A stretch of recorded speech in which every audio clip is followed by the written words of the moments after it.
जय हिंद दोस्तों, वंदे मातरम। आखिर भारत में राजनीति लेवल पे चल क्या रहा है? इतने आंदोलन चल रहे हैं, अलग अलग संगठन, अलग अलग प्रोटेस्ट, एक खत्म नहीं होता दूसरा शुरू हो जाता है। कहीं इसके पीछे सारे नेताओं का हाथ तो नहीं है, या बड़े बड़े पार्टियों का चंदा पैसा तो नहीं लग रहा है? जी हाँ भाइयों, पहले कॉकरोच का प्रोटेक्शन हुआ, और कॉकरोच का प्रोटेक्शन इसलिए मैं बोल रहा हूँ कि सरकार के द्वारा प्रोटेक्ट किया गया था उन्हें, और उनका प्रोटेस्ट भी हुआ।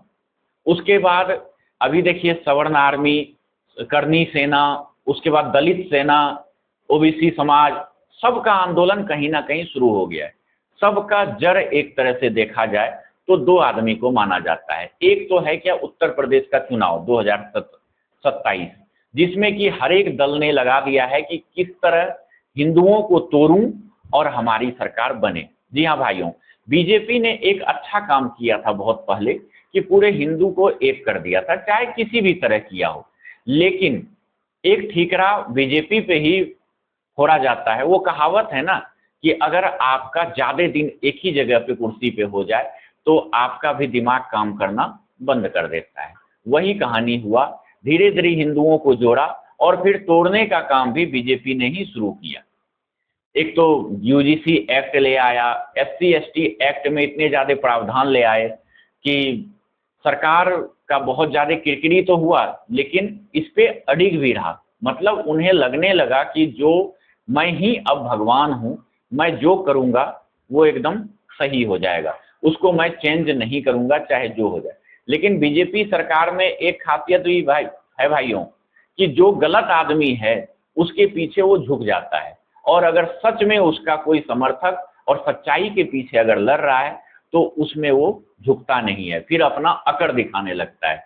मतलब दो दुश्मन होता है, जो गलत काम कर रहा है उसके पीछे झुक जाता है, और जो सच्चाई के राह पे चलता है और सच्चाई का आईना दिखाता है तो फिर वो अपने आप को नहीं झुकाता है, अपनी अकड़ दिखाना शुरू कर देता है। तो इसका फायदा जो है भाइयों, पूरे विपक्ष ने लेना शुरू कर दिया।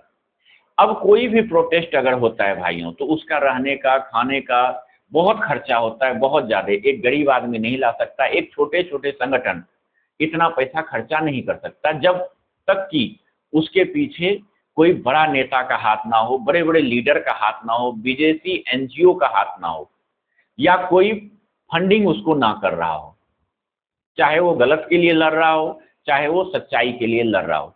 भाइयों, एक तो 2027 में योगी जी का सरकार है, इसमें दो पहलू नजर आ रहा है भाइयों। चुनाव में दो पहलू आ रहा है। एक तो कहा जा रहा है कि इसके पीछे जो जितने भी प्रदर्शन हो रहे हैं इसके पीछे अमित शाह का हाथ है, और दूसरा पहलू ये भी है राजनीतिज्ञों का कहना कि जितने प्रोटेस्ट हो रहे हैं वो सब बीजेपी का जो विपक्ष के नेता है वो करा रहा है, वो फंडिंग कर रहा है।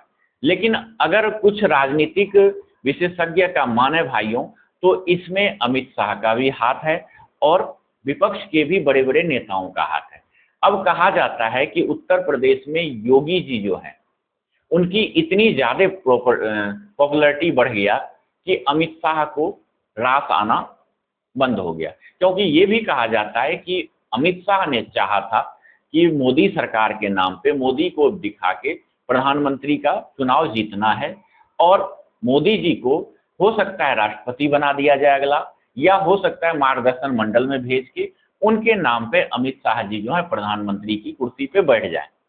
लेकिन ये सब चीज जाल बुना हुआ था, हर चीज सही रास्ते पे जा रहा था, और कुछ जनता के द्वारा ये भी कहा जा रहा है कि अमित शाह ने बड़े बड़े पहले राजनाथ, पहला जब 2014 में बीजेपी की सरकार आई थी भाइयों, उसमें राजनाथ सिंह गृह मंत्री था, फिर उनको एकदम से हटाया गया और अमित शाह को लाया गया। ऐसा कोई भी डिसीजन जो है कोई भी नेता बड़े बड़े ले सकता है अगर प्रधानमंत्री का साथ हो, क्योंकि गृह मंत्री के ऊपर बहुत पावर होता है। लेकिन अमित शाह को ही लाया गया बड़े बड़े डिसीजन लेने के लिए। जब तक राजनाथ सिंह रहा तब तक कोई भी बड़ा डिसीजन नहीं लिया गया। जब अमित शाह जी आए तब 370 धारा हटाया गया, राम मंदिर का निर्णय लिया गया, यहाँ तक कि मुस्लिम महिलाओं के लिए 3 तलाक का किया गया। मतलब ऐसे बहुत सारे थे, कानून को हटाया गया और अपनी छवि को मजबूत दिखाया गया कि अमित शाह एक निडर छवि के गृह मंत्री हैं, इन्हें पहले ही आना चाहिए था। मोदी के बाद जो है अमित शाह ही हैं जो कि एक चाणक्य की भूमिका निभा रहे हैं। लेकिन इसी बीच क्या हुआ भाइयों कि योगी जी की छवि इतनी मजबूत हो गई, इतनी मजबूत हो गई कि अमित शाह धीरे धीरे धूमिल होना शुरू हो गया और तीसरे नंबर का नेता बीजेपी में अमित शाह दिखने लगे और योगी जी सेकंड प्रधानमंत्री के दावेदार बनने लगे जनता के द्वारा। ये चीज अमित शाह को खटक गया और खटकने के बाद धीरे धीरे उन्होंने देखा कि अगर योगी जी को हटाना है तो उनको हराना पड़ेगा और उनको जिम्मेदारी दिलवाना पड़ेगा कि हमारी गलतियों के कारण हम हारे हैं। तो उसके लिए क्या करना पड़ेगा, हिंदुओं को जाति जाति में तोड़ना पड़ेगा। तो उन्होंने यही काम किया। सबसे पहले यूजीसी एक्ट लाया अमित शाह ने और उसके बाद प्रोटेस्ट जब हुआ तो उसको रोल बैक भी नहीं किया। क्यों? उन्हें पता था कि अगर हम रोल बैक कर लेते हैं तो योगी जी की तरफ झुकाव जो है सवर्ण का बहुत ज्यादा हो जाएगा। अच्छा, यूजीसी एक्ट का विरोध सिर्फ सवर्ण नहीं कर रहा है, ओबीसी, ईबीसी, कुछ जो बुद्धिजीवी दलित हैं वो भी कर रहा है, क्योंकि इन्हें पता है ये एक्ट सिर्फ लड़ाने के लिए है हमारे आपको।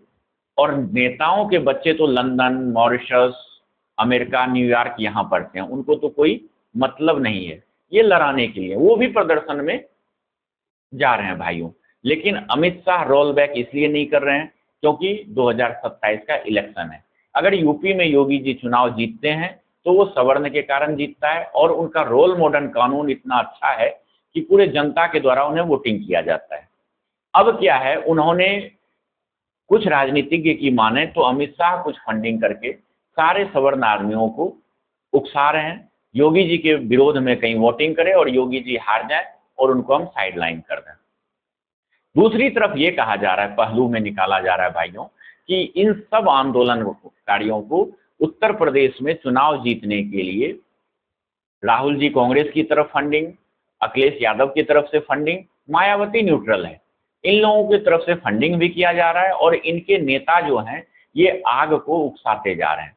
जाति के नाम पे, आरक्षण के नाम पे कोई ना कोई एक संगठन को विरोध में बैठा दिया जाता है, तुम आरक्षण का विरोध करो।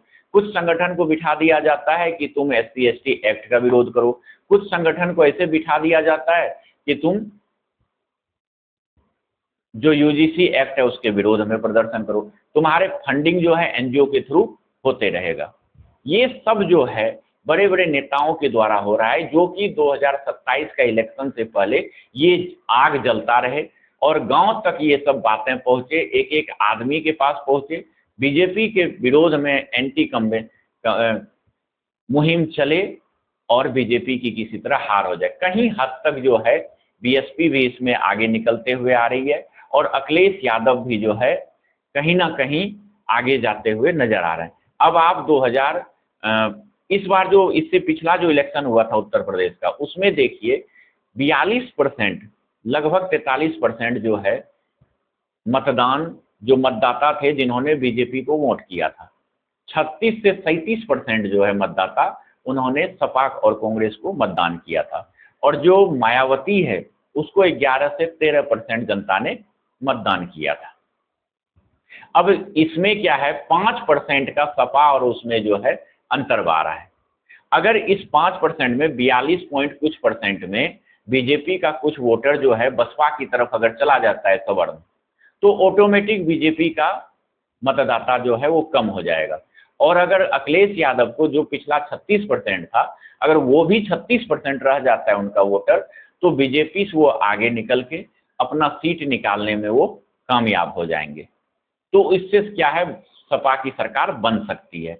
इस कारण से सारे लगे हुए हैं कि किसी तरह बीजेपी से उनका कोर वोटर जो है टूटे, चाहे हमें वोट दे चाहे ना दे, लेकिन बीजेपी को वोट ना करें। अगर वो बीजेपी को वोट नहीं करते हैं तो ऑटोमेटिक विपक्ष की सरकार बनेगी और योगी महाराज बाबा जी जो है वो साइडलाइन हो जाएगा। अगर एक बार बाबा साइडलाइन होते हैं तो इससे दोनों को फायदा होगा। एक तरह से जनता की जो है घाटा होगा, लेकिन विपक्ष को भी फायदा होगा, उनकी सरकार बन जाएगी।